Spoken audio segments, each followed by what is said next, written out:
if you see, sorry, if you are recording, you can put the speaker view so that whoever is speaking will be the full screen. Okay, I saw the previous video, it was not so. So you committed a mistake by saying not only you, everybody thinks so. It is natural. You committed mistake that we are teachers and we are trying to teach. But if you look at it properly, teaching is not possible. This is not my invention. Academicians, education experts are saying this, that education is not teaching is not possible in the education. Only facilitation of learning is possible. So therefore, we never had a word synonym to teacher.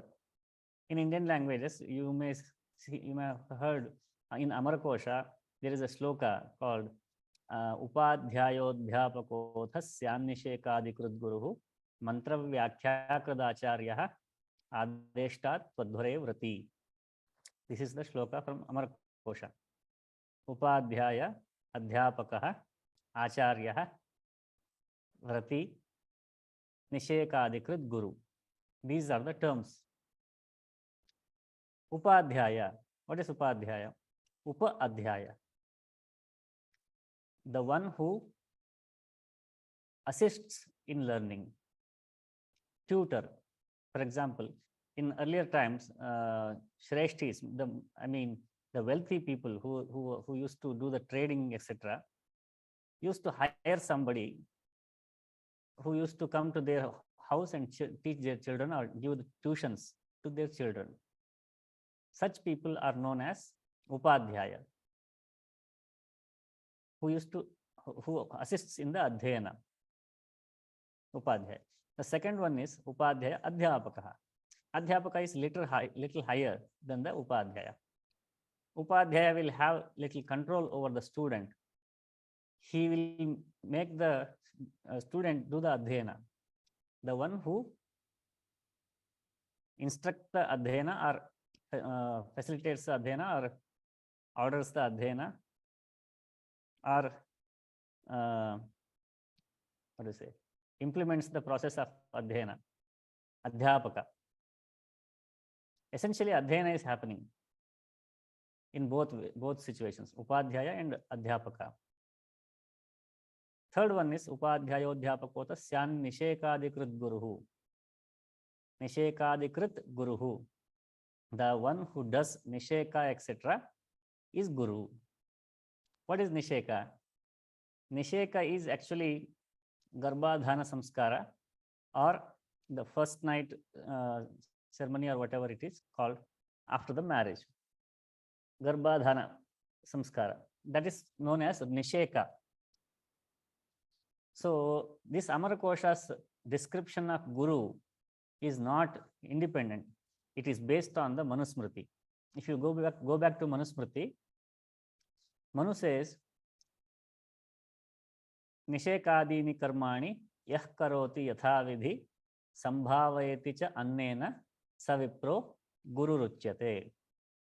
Nishekadini karmani means Nisheka. Nisheka means Garbhadhana. Garbhadhana, Pumsavana, Simanta, Jata Karma, Namakarna, Anna Prashana, Vapana Kriya, until Upanayana and Vivaha also. The one who does all this. Nishekadini karmani yah karoti yatha vidhi. The one who does according to the vidhi, according to the procedure. Yatha vidhi. Sambhavayati cha annena. The who feeds, who gives shelter, who provides clothes, and who teaches. Sambhavayati cha annena savipro. That kind of a vipra is known as Guru Ruchyate. This is etymological definition of Guru by Manu. So coming back to the Amarakosha shloka, Upadhyaya, Adhyapaka, Guru. And the final one is Acharya, Mantra Vyakhyakradacharya. Mantra Vyakhyakradacharya.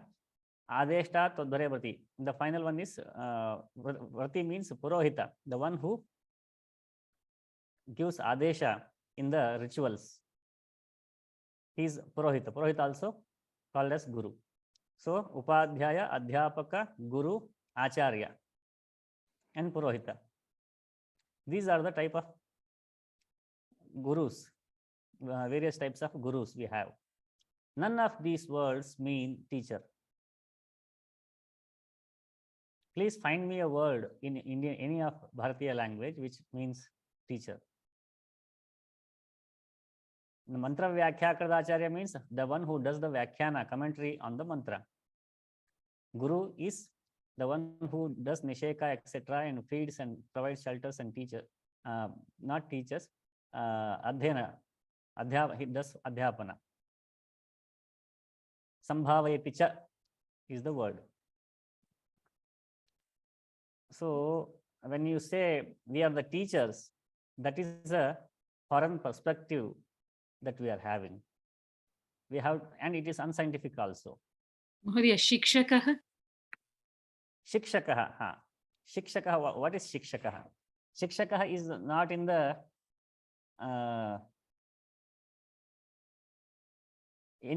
any of ancient literature. Shikshaka is a very modern word. Even if we can, Shikshaka has come from Hindi. It is a reverse migration of language. Means Hindi words have been adopted by Sanskrit people in today's time.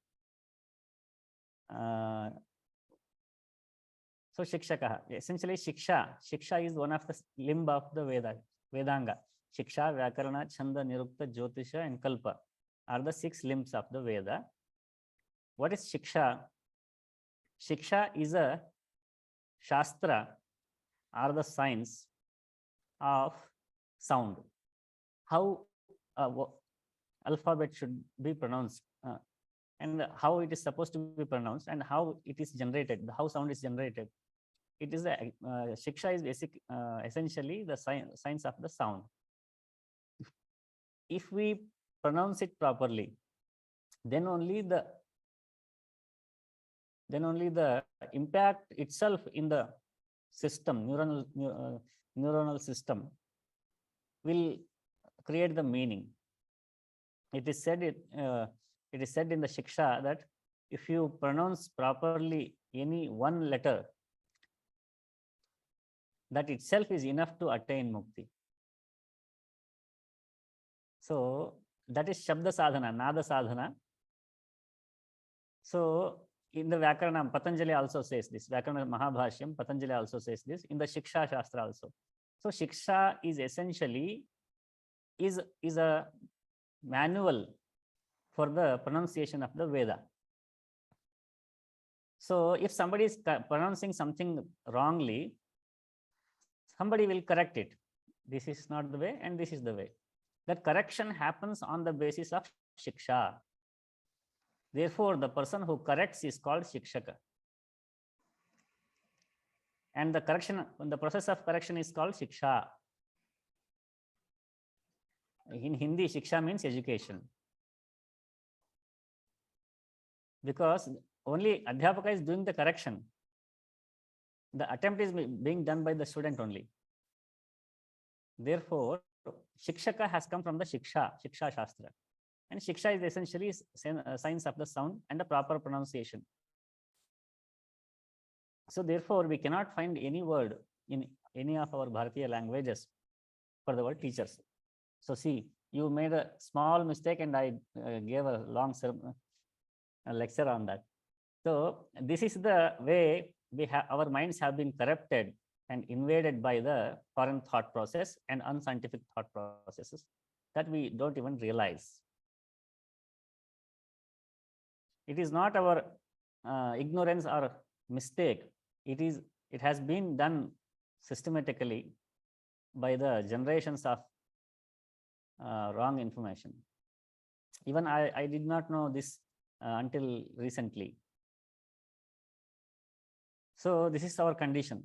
So therefore, first of all, we should realize that we cannot teach anything to anybody. We can facilitate the learning. So this is the first lesson of pedagogy. So our topic is today pedagogy. Therefore, I wanted somebody to kindle something so that I can take it from there. So now I would like to share a PowerPoint presentation, very simple one.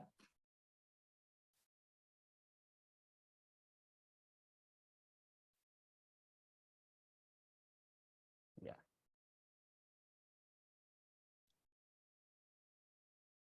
So what is pedagogy? Pedagogy is called Paddhati in our languages. So there are certain basic principles for the pedagogy. Pedagogy is a very academic academic term. Common people don't understand what pedagogy is. Usually it is called as methodology also. So methodology of the education. Similarly, there is a research methodology and methodology of the education, but in a different jargon, it is called as pedagogy. There are certain basic principles. If we don't follow those principles, our teaching or our lessons or our instructions become harmful or detrimental or unimpactful. Basic principles are our lessons should be, or our lecture or our expression should be simple to complex, and subtle, gross to subtle, and known to unknown. These are the three essential principles in the pedagogy. Let us look at the known to unknown thing. Somebody is coming from the Canada to Andhra Pradesh, where I am currently sitting, and they don't know what Ramayana is. Suddenly, I'll tell them, hey, don't behave like a Ravana. That is completely unknown terrain for them. If you say, no, so if you behave like Ravana, I will do this. So it is completely disconnect in between you, him and me, because I'm starting from a point where he hasn't even entered. So that is unknown to unknown. Ravana is unknown thing to him, and what Ravana did is another unknown thing to him. And I am giving analogy of Ravana to him. So we should not start anything, or we should not try to explain anything based on the unknown things to the person who is learning. Our explanation or lesson should start from what they know. Do you know Ramayana? If they say yes, then only we can give the analogy of the Ravana. So known to unknown. Known, what we need to identify what is known. Then only unknown can be taught. If we are giving a lecture of 40 minutes, our initial 10 minutes should be about the things that they already know. They feel comfortable. Oh, something is familiar. Something is familiar is happening, and it is very interesting and it is enjoyable. From there, we need to gradually get into the unknown things. If we stay back in the known things only, it becomes boring after a certain point. So gradually, when you move into the unknown terrain, then only it becomes interesting. So initially, to grasp the attention, we need to start with the known, and it should end with the unknown. Then only the unknown thing, the new knowledge gives the ananda. Ananda gives the involvement. Without ananda, nobody involves themselves into anything. If I am not able to give you ananda or any new knowledge, why would you pay attention to my speech? So only when I give something new to you, that new knowledge gives you ananda, and that ananda engages you. Therefore, we should start any lesson or anything, any teaching or anything from known to unknown. The travel should be known to unknown. The second one is gross to subtle. If I meet some young boy or girl and tell them that Bhagavan is Anirvachaniya, first of all, what they don't know what Bhagavan is. That itself is a subtle thing. And I'm saying, I'm giving a description that Bhagavan is Anirvachaniya. First of all, they don't know the grammar, therefore it is difficult to understand Anirvachaniya. Even if they know the grammar and know the meaning of Anirvachaniya, it is very difficult to comprehend how Bhagavan is Anirvachaniya. Therefore, gross to subtle, our explanation or definition or description or anything should be gross in the beginning. Then only gradually it should get into the subtlety. So the second principle is gross to subtle. The third one is simple to complex. It should start with the simple thing. If we say to anybody that this world is made out of Sattva, Raja, Tama, Prakriti, this world is made out of Prakriti, and Prakriti has Sattva, Raja, Trigunas, and those Trigunas are manifested in the form of Pancha Mahabhutas. So this is a very complex thing to understand, isn't it? So we should start with simple things. Then only we can get into complex things. So known to unknown, gross to subtle, and simple to complex. This is the process to engage the attention. Engage somebody or get the attention that you need. With that attention only, one can involve themselves, and that involvement itself gives ananda and the knowledge, or knowledge gives them ananda. So this is the basic principle of pedagogy that we have to understand while facilitating the learning or doing the adhyapana or giving bhashana or pravachana. Swadhyaya, pravachana are essential things in our life. So in our swadhyaya also, if we don't know, swadhyaya means self-study. Even if we don't know any pratyaya or anything, suddenly we get into serious grammatical book and start reading it. For example, Siddhanta Kaumudi. We don't even know Shabdamanjari, Dhatumanjari, anything, pratyaya, vibhakti, we don't know anything.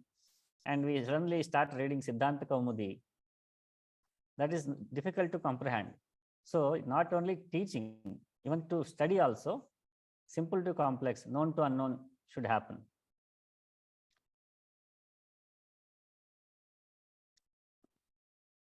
So Swadhyaya and Pravachana. In the Pravachana also, we have to follow this rule. So both in Swadhyaya and Pravachana, these three principles are essential. Now we will come to the another dimension of the pedagogy. Usually we consider that giving freedom to children or allowing them to do whatever they want to do or they wish to do is a true love of parent or duty of the parent or responsibility of the parent.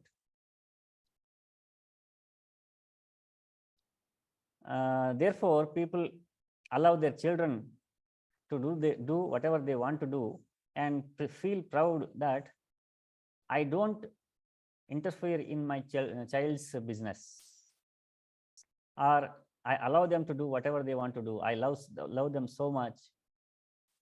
Such kind of expressions we may see among many parents. According to their perception or in their perception, not disturbing or not interfering or not enforcing are not compelling or get being lethargic or being irresponsible is a true expression of love. So such freedom, such freedom may lead to the detrimental results or harmful future. But at the moment, they feel what I am doing is an expression of love. For example, somebody brings some chocolate and gives to their children. According to their understanding, that is an expression of love, because it has been advertised by market forces that if you buy this and present this, then only you love. So the market has exploited the emotion and misguided the people to sell their products. Therefore, under the influence of the market and the advertisement, we are assuming something as love that is not love in reality. So that chocolate might harm the person who eats all of it in one day. So now see, next day the person suffers, or next year might suffer, or the impact of the chocolate might show after so many years, or that might become addictive to the person, or whatever it is. So what you thought love is actually harming the person at the receiving end. So in this way, we have to understand the pedagogy, that if somebody is punishing somebody, some student, or somebody is a little strict towards the children, we consider them as bad teachers. But what Manu is saying here in this shloka, he is giving a pedagogical lesson to us. Manu might not know the term pedagogy, but he is a master in the pedagogy. He knew neuroscience also, and he know better than today's all educationists. He is saying lalayet panchavarshani dashavarshani tadayet prapte tu shodashe varshe putram mitravadacharet. So until the age of 5, the limbs and sense organs and everything is developing in a child. That is the foundational years of a child, any child. So in that time, we are not even supposed to look at children with anger. We should not even scare them. They are not even supposed to get scared by anybody until the age of 5. Forget about beating them or yelling at them. Lalayet panchavarshani. Lalana should happen until the age of 5. By reading a lot of research papers, we can verify this suggestion and how important it is and how scientific it is. I am not expert in the modern medical science or any kind of any other branch of the science. Therefore, I cannot comment on that. But I'm capable enough to read certain research papers and understand. So I have read research papers which says it's the same thing. So dasha varshani tadayet. From there, from 6th until the age of 16, dasha varshani tadayet. Tadana means not beating, molding. Molding should happen. So in the process of molding, there are many activities. We will see them later. When they become 16 years old, prapte tu shodashe varshe. After the age of 16, putram mitravadacharet. We should treat them as if they are friends. So again, if you go back to the science, and they say after the age of 16, you cannot teach anything new to anybody, or you cannot change anything in a person. Until the age of 16, the character building would happen. After the age of 16, they might accumulate certain information, they might learn some new skill, or they might do a course, and they might get a degree, they might get a job, they might get training in the job, internship, many things might happen. But a person at the core level is completely built until the age of 16. After that, there only superficial changes might be done at the surface level, but the core person will never ever change after the age of 16. Therefore, Manu is saying after that, treat them as friends. It's out of your hand now. Only until the age of 16, it's in your hand. So, being strict towards children is not at all a bad thing. It is essential and needed. In Indian schools, they used to make the children hold their ears and sit down or do some squatting, right? We all used to do that. In Agama tradition, Agama temples in South India, like Tamil Nadu, etc., Pullayar means Ganapati. Whenever somebody sees the Ganapati or Pullayar temple, even today in Tamil Nadu, people hold their ears and they do squatting. Recently, I came across a video which says super brain yoga. The same kind of thing is called super brain yoga. If you go to YouTube and search super brain yoga, you will find the same thing. And our ancient indigenous game which involve sometimes slap on the back or small beating on the head and so many other things, games and punishments. These are all scientifically designed, and they would help the formation of a person and the enhancement of the intelligence as well. So Tadana from the age of 6 to 16 should be encouraged and should not be considered as a crime or something wrong or some inappropriate treatment of the child. This is very essential in the pedagogy. And one more thing is bhaya. In most of the Indian languages, bhaya and bhakti are associated together. Please don't take trouble of noting it down. I will share the PPT itself. Don't worry. So many people think a student relation and student teacher relation should be like a friendship or companionship. There should be nothing to be scared of, or so many other things are said. I have a friend here. His name is Arun Janardhanan in Chennai. He works for a Qualcomm, and he is a doctorate from. He has done a doctorate from Cincinnati University, and in the Intel and Qualcomm, he is working currently. Earlier, he used to work for Intel. He is very passionate about teaching, and he has a very illustrated career in the IT field.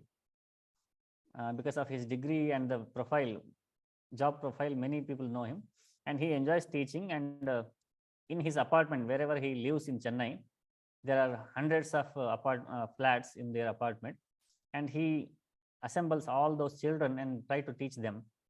And whenever I visit to their apartment, I see him very humble in front of children.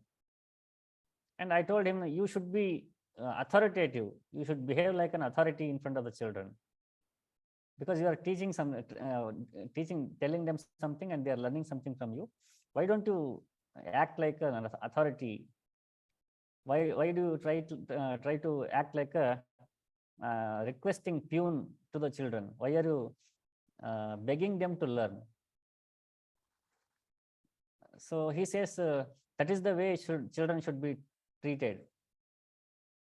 So his idea of treating children is completely different and influenced by the American value system. So we had a long debate on it. He was not ready to accept whatever I was saying. So I told him having authority of somebody over us is very important. Accepting somebody's authority over us is very important. He says, no, no, there should be no authority on somebody. Nothing should be enforced. There should be no fear of anybody in the children. Such kind of a value system he comes from. But if you look at our Indian system, whoever used to be scared of their teacher are doing good in their lives. I think nobody has done a research and came up with the statistics, but if they do, results would be surprising. There's no need to look at the statistics. If you look back at your own childhood, you will realize that. Bhaya, bhakti are associated, are pronounced together in many of Indian languages. So bhakti is very essential, or shraddha towards the acharya, shraddha towards the adhyapaka or guru. Bhakti is very essential, and that bhakti comes from the bhaya. Initially, even in the husband-wife relationship, forget about today's, but earlier days, whoever used to get married and used to meet only after the marriage, there used to be a mild fear towards each other. And that mild fear gradually turns into affection and love, etc. But today's people are missing that. But that bhaya itself transforms into affection and love. In the Ramayana, for example, in Kannada Bhakti literature also, bhaya, bhakti are very much used in so many songs, etc., bhajans, etc. Even in the language, day-to-day spoken language, people scold somebody that bhaya, bhakti enu illa. You don't have bhaya and bhakti. So they are very essential qualities to have. Therefore, lacking them is very bad thing. Lack of bhaya and bhakti is considered as something bad, because they are essential to learn something or grow. If you look at this from the prana perspective, prana dimension, or yogic perspective, yogic is a easily understandable word. Prana is difficult to understand. So if you look at it from the yogic perspective, considering somebody as authority over you enhances the speed of learning, your speed of learning, and it enhances the intelligence also at the prana level. Prana starts flowing in a different way when you accept somebody as authority over you and bow down to them. But in the influence of idea of equality, people say, let me tell you an example. When I was in Bangalore, one of my friend wanted to do a graha pravesham to her new house. She had bought a new house and she wanted to perform a graha pravesham, and I was conducting the graha pravesham rituals.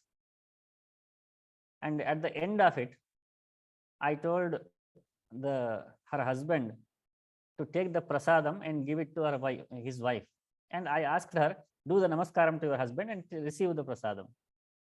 She said, no, I won't do namaskaram to my husband. Me and him we are equal. I said, what if you are equal? Even if you are equal, why don't you do the namaskaram? What's wrong in it? So this is the idea of postmodern European concepts that has come into our lives and influencing us, that people are always about exploiting somebody or manipulating somebody or abusing somebody, always political and fearful, political thought and fearful thought. There is no question of being equal or unequal. It is just that receiving something from somebody with the gratitude, To have a gratitude, you need to consider yourself inferior to somebody. Unless you consider yourself inferior, how can you have gratitude?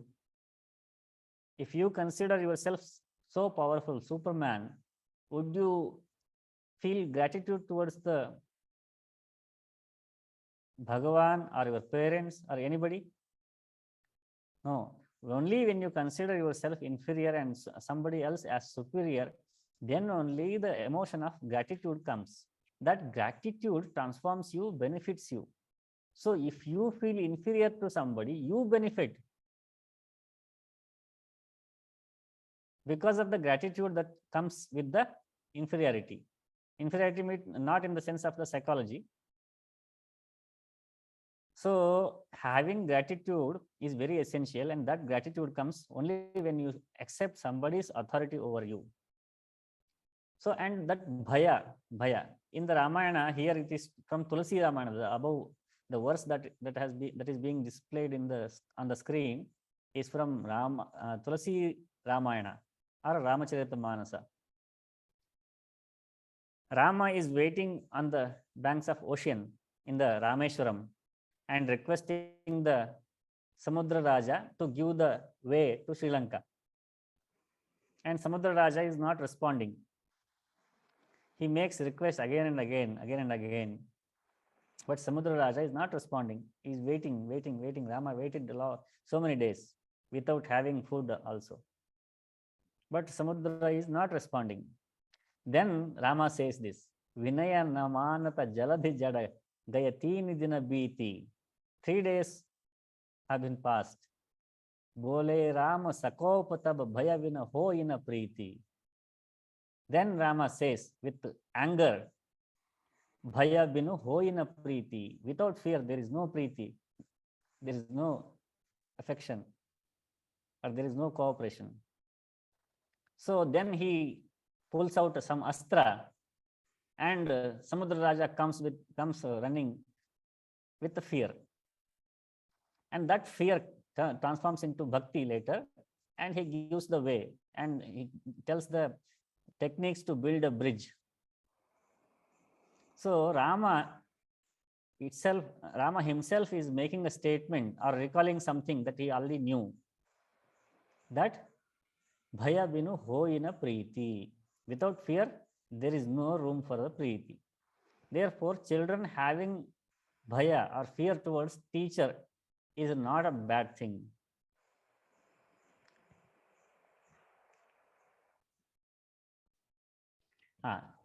In this only, I would like to tell one more thing. In the Bhagavad Gita, I think you all of you know Bhagavad Gita by heart. In the Bhagavad Gita also, Krishna says, Tadvidhi pranipatena pariprashnena sevaya upadekshante te jnanam jnaninas tattvadarshinaha. There, he is advising the Arjuna that Tadvidhi, know that, pranipatena, by what? By pranipata, by bowing down, prostrating in front of somebody. If you consider yourself equal to everybody, why would you prostrate in front of anybody? Only when you consider yourself inferior and somebody as superior to yourself and somebody as authority over you, then only you can do what Krishna is saying, asking you to do. Tad vidhi pranipatena, pariprashnena, ask the questions with the shraddha. And pariprashnena, and finally sevaya. Seva. How can you do the seva when you not consider yourself as inferior? Seva is done to those who are greater than you, superior than you, or wiser than you. In all dimensions, they are superior. Only accepting the superiority and the authority of somebody leads you to the seva bhava. Therefore, even Gita also tells the same thing, that accepting authority of somebody. Now, I will come to one more modern example of the same. I hope all of you are living in the states. are aware of some organizations called Alcoholic Anonymous. Are you aware? Ah, there is an organization called Alcoholic Anonymous. With that inspiration, there is one more organization has come up, which is known as Overeaters Anonymous. Overeaters Anonymous. There are some people with the compulsive eating disorder. They can't stop eating. They need to eat something always. And if they don't find anything to eat, they go to somebody's house and they try to beg and they try to steal sometimes. And sometimes if the food store is far away, they don't mind driving in the snow and the cold in the midnight just to eat something. That kind of a compulsive eating disorder people are suffering with. And there is an organization to help such people with the disorder. And they have a book called 12 Traditions and Practices for the Overeaters. So these are the 12 practices and traditions designed by the organization to help the overeaters. The first one is accept that you have a overeating disease. This is a disease. You have to accept it. The acceptance part is the first step. And the second step is accepting somebody's authority over you to bring sanity in you. So recently I was reading the book when I was in the hospital, in the library, I was reading the same book. That many people say that, no, I won't accept anybody's authority over me.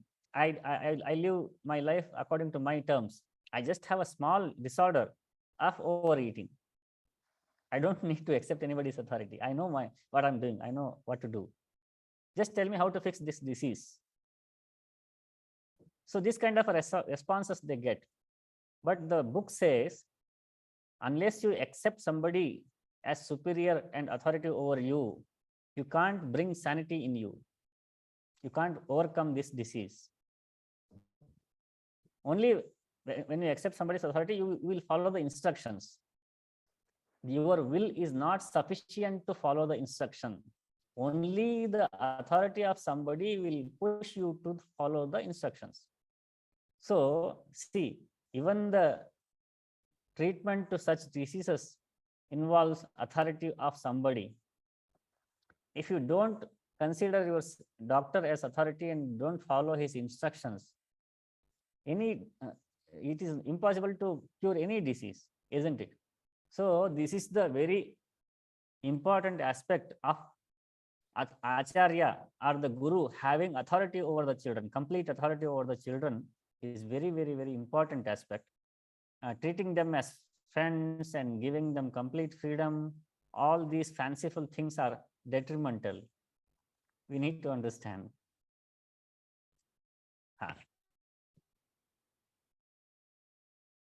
And the third one, the next one is Achinotihi Shastrarthan Acharya Sthapayatyapi Swayamacharate Yasmat Tasmat Acharya Uchate. This is very well known verse from the Brahma Purana. There are two definitions for the Acharya. The first one is in the Amarakosha, that mantra vyakhyakrit Acharya, the one who does the commentary on the mantra, is known as the Acharya. This is another interpretation which means same, that Achinotihi Shastrani or Achinotihi Shastrarthan, the one who knows the meaning of the Shastra or intention of the Shastra, Acharya Sthapayatyapi, and implements it in the traditions or brings it into the practices. What Shankaracharya did, he knew the meaning or the essence of the Shastra, and he created certain traditions or practices which will facilitate the implementation of that Shastra or the Anusthana or adoption of that Shastra. Acharya Sthapayatyapi. For example, now we need to have sublimated understanding of the Bhagavan, and we need to worship or we need to do the upasana of the Pancha Mahabhuta. This is the essence of the Shastra. What Shankaracharya did is he started a tradition called Panchayatana Puja. At that Panchayatana Puja ends up implementing what Shastra is saying. You don't need to study the Shastra and know the thing. If you just follow the tradition of Panchayatana Puja, you will anyway do what Shastra is expecting you to do. In this way, he brought that puja or brought that essence of Shastra into the achara or the practice. So achinoti cha shastrarthan acharye sthapayatyapi swayam acharate yasmat. He himself practices that. Therefore, he is known as the acharya. So why I am saying this definition of acharya is, when we talk about the pedagogy, we are not talking about the duration or the period of teaching or period of a class. Pedagogy is 24/7. Pedagogy, Shiksha Paddhati, education happens 24/7. When the education is happening 24/7, they observe what the Acharya is doing. And also, only the lessons cannot give the education to anybody. If that is the case, people who have read multiple books must have been great people. But it is not so. Only the atmosphere gives them the education. For example, I am sitting in the Rishivatika right now. Here, I am meeting so many parents who used to talk in a certain way 12 months ago. Now they are talking in a different way. They were suspicious that what these people are going to do with our children.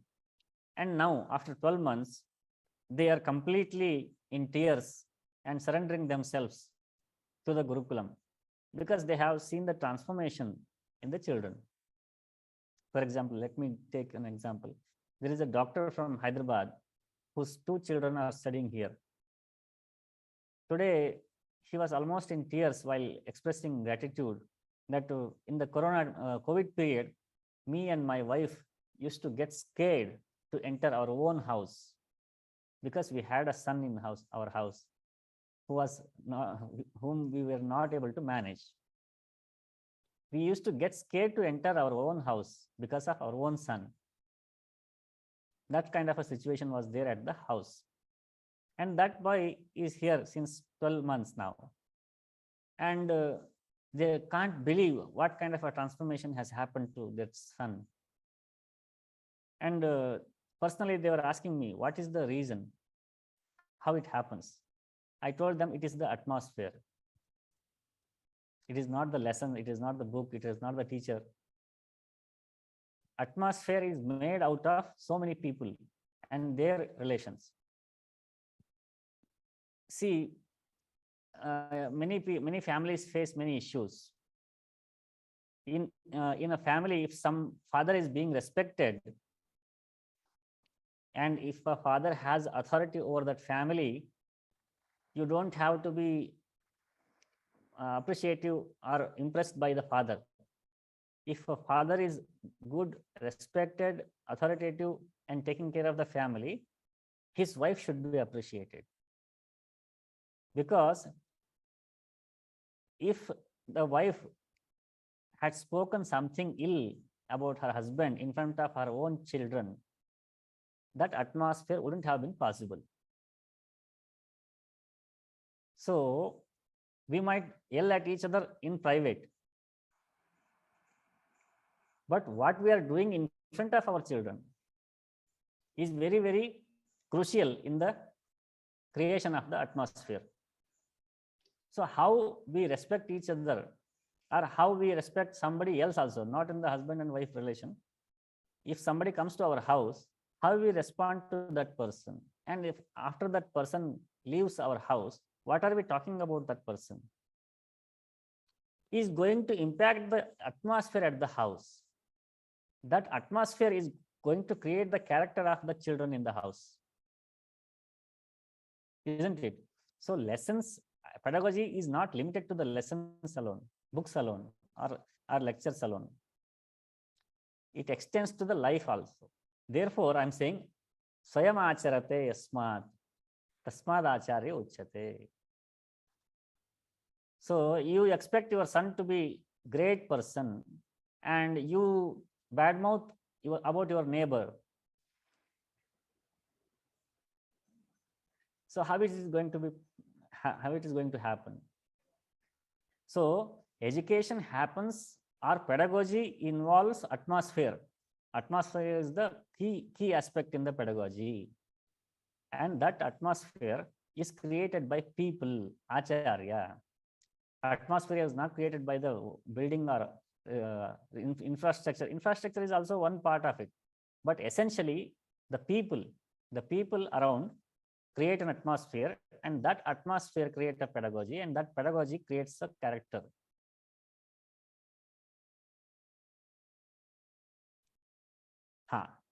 Now we will come to the final slide. How much children learn from the teacher or the books or lessons? Acharyat padamadapte. They learn only 1/4 padam, 1/4 from the acharya.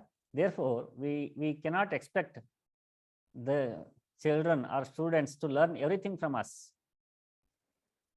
Only they learn only 1/4 of what we teach, or what they learn. Only 1/4 padam. The second one, padam shishya swamedhaya. The second 1/4 is by own intelligence or by own evolution. Padam shishya swamedhaya. Padam sabbrahmacharibhya. The third 1/4 is sabbrahmacharibhya, with fellow students or brothers and sisters or whatever it is. Fellow students or neighbors, friends. Padam sabbrahmacharibhya, padam kalakramena cha. Gradually, by the age, by the experience, they learn the fourth 1/4. So, in the pedagogy, this should be remembered. We should keep this in our mind while trying to teach something to somebody, or expecting the outcome from the student. Hey, I have spent so many hours to teach you something and you haven't learned yet. Oh, they will learn. They will learn according to these 4 things. Somedha, own intelligence, the company that they will have, atmosphere that they will have, and the time and the experience will complete the education. Therefore, we cannot expect 100% outcome by lectures or lessons alone. So this is the aspect of the pedagogy.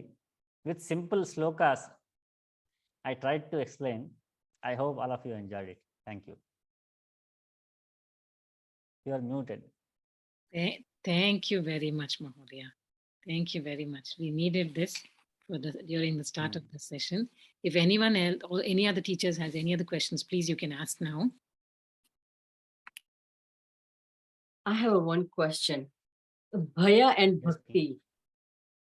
So if we give a bhaya, right, we have to have an ability to make the bhaya to the bhakti. If we don't have it, then they're always going to stay away from it. So can you, like, how we make it ourselves, like, to make from bhaya to the bhakti? Okay. Bhaya is not intimidation. Only when we intimidate, it creates an aversion. When we say bhaya, we should not try to scare them. For example, let me say, I was saying somebody that the world is ready to be led if there is a leader. The world is ready to be led if there is a leader. Recently, my friend Arun only, he was struggling to organize a Ganesha Chaturthi festival in his apartment. He was calling me and saying that nobody is listening and nobody is cooperating and so many things were happening. I said, what are you doing? He gets into everything and tries to do everything by himself. And people think, oh, some youngster is enthusiastically doing something, and let me tell him one more work. People suggest work to him. I told him, people are giving you work and you are accepting the work and thinking that you are struggling alone. So instead of accepting their work, why don't you sit in a place with an authority and ask people to do work? He said, oh, they will not accept my authority. I said, you should feel the authority within you first. When you feel authority within yourself, your body language itself is enough. You don't have to yell at them. When you start feeling like a leader, you will become leader. So similarly, we should not attempt to create bhaya. If we understand our value and behave like an acharya, the bhaya is a natural process. The world is ready to be led if there is a leader. Similarly, if the children are ready to be scared, if a person is so poised or adarsha, whatever we say. So it should not be an attempt. It should become natural. Our character should be in such way. And that will naturally transform into the bhakti. Let me take my own example. My guru, Sri M.V. Shankar Bhatt, I met him in Andhra Pradesh. In Andhra Pradesh, he used to be the principal or Pradhana Acharya of a Gurukulam. I went from Karnataka to, after 2 days of train travel, I went to him because somebody had given me his address. No parents, I went alone when I was just 12 years old at the time. And he saw me and asked, you came all the way from Karnataka, Hubli to this place alone? I said, yes. And he instructed somebody to show me the river so that I can take bath and have some food. So after the food, he told me, you sit there and start doing the revisions of whatever you have learned so far. I'll listen. So I used to sit there and do the revisions, and he used to walk around and listen. After 3 months, he asked me, what is your name? After 3 months. So I had no fear when I went to him. But with the atmosphere, everybody was getting scared to him, and he was walking like a guru. And slowly, I developed fear towards him. He did not intimidate me. Slowly, I developed fear towards him. And when I become adult also, my fear increased. Even today, if my phone rings and I see Gurugalu, we don't even spell his name. We are not even supposed to spell our Guru's name in front of them. So we don't put their name. If somebody asks, who's your Guru? I'll look around. If he's in the same room, we will not even spell his name. Only if he's so far, we will tell his name. So we never call him by his name. So if I see Gurugalu on my phone screen, I suddenly get up from my chair and attend my call. So that is the kind of fear even today I have towards him. And he never ever tried to intimidate us. And that fear at the initial level is fear, but that fear has transformed into bhakti also. So it depends on the person. If we feel like a leader genuinely and walk around, people are ready to be led by us. Similarly, if we behave like an acharya, if we feel like an acharya, disciples are ready to be scared.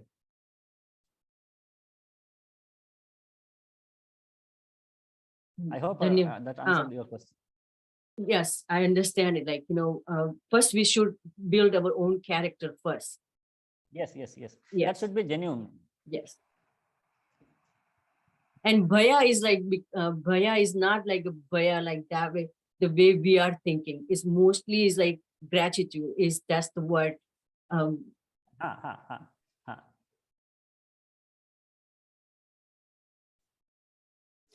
Today, for example, let me give you an example of bhaya. Some people in Indian families don't do something if their parents are unhappy about it. They know that it is right. Their parents are wrong, but they won't do it because their parents don't want to do it. The bhaya is out of respect only.